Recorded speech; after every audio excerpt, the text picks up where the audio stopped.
Hello guys, কেমন আছেন সবাই? আজকে একটা অন্যরকম রেসিপি আপনাদের সাথে শেয়ার করব, যেটা আপনারা হয়তো নাম শোনেননি। আবার হয়তো অনেকের এলাকায় খুবই ফেমাস।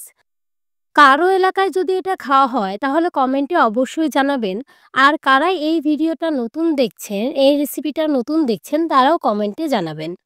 এখন শীতকাল, শীতকালে কিন্তু গরম, গরম ভাতের সাথে ভর্তা খুবই ভালো লাগে। আর শীতের আরেকটা জনপ্রিয় রেসিপি তো আছেই, চিতই পিঠা। এই চিতই পিঠার সাথে বিভিন্ন ধরনের ভর্তা খাওয়া হয়। এই পিঠাটাও কিন্তু চিতই পিঠার সাথে আপনারা খেতে পারেন। খুবই টেস্টি হয় আর খুবই সুস্বাদু। আমিও ১ম বার শুনে নাক সিটকেছিলাম যে কিভাবে পটল ভর্তা খায়। কিন্তু এটা বানিয়ে খাওয়ার পরে এত বেশি টেস্টি লেগেছে, যারা খাবেন তারাই বুঝতে পারবেন।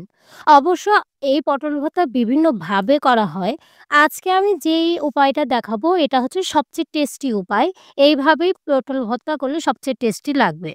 তো কিছুই না, ১ম এ পটল ভর্তার আগে পটল ভাজার জন্য যেই উপকরণ লাগে সেগুলো এর মধ্যে দিয়ে দিলাম। যেমন ধনিয়ার গুঁড়া, জিরার গুঁড়া, তারপরে হচ্ছে আদা, রসুন, জিরা বাটা, তারপর মরিচের গুঁড়া, হলুদের গুঁড়া, লবণ। এই উপাদানগুলো দিয়ে ভালো করে মিশিয়ে নিলাম, একেবারে মিক্সড করে নিলাম।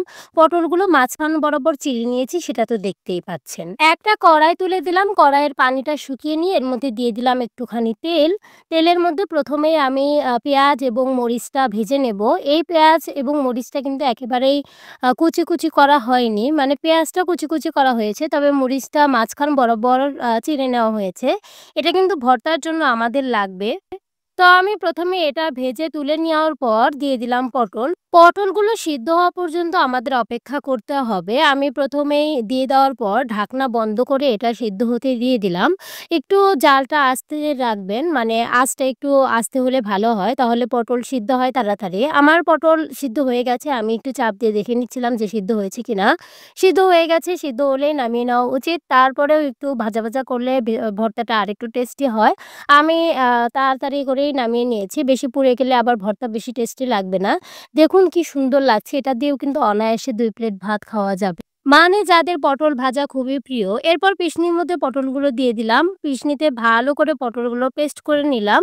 পেস্ট করে আ নেওয়ার পর এর মধ্যে আমি মরিচ এবং পেঁয়াজ দিয়ে দিব। আগে ভালো করে পেস্ট করে নিতে হবে। আগে কিন্তু মরিচ এবং পেঁয়াজ দেওয়া যাবে না।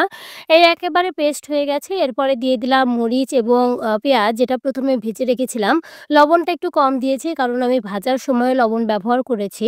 এরপরে এর মধ্যে দিয়ে দিলাম একটু সরিষার তেল, যেটা স্কিপ হয়ে গেছে। অবশ্যই সরিষার তেল দিবেন, তাহলে ভর্তাটা আরো অনেক টেস্টি লাগে। এরপরে তুলে নিলাম, একেবারে হয়ে গেছে রেডি। একেবারেই কিন্তু ইজি প্রক্রিয়া এবং খুবই সহজে বানানো যায়। এটা কিন্তু ভাতের মধ্যে যদি সিদ্ধ দেন বা এমনিতে পানিতে যদি সিদ্ধ করেন তাহলেও হয়, কিন্তু এটাই সবচেয়ে বেশি টেস্টি লাগে আমার কাছে।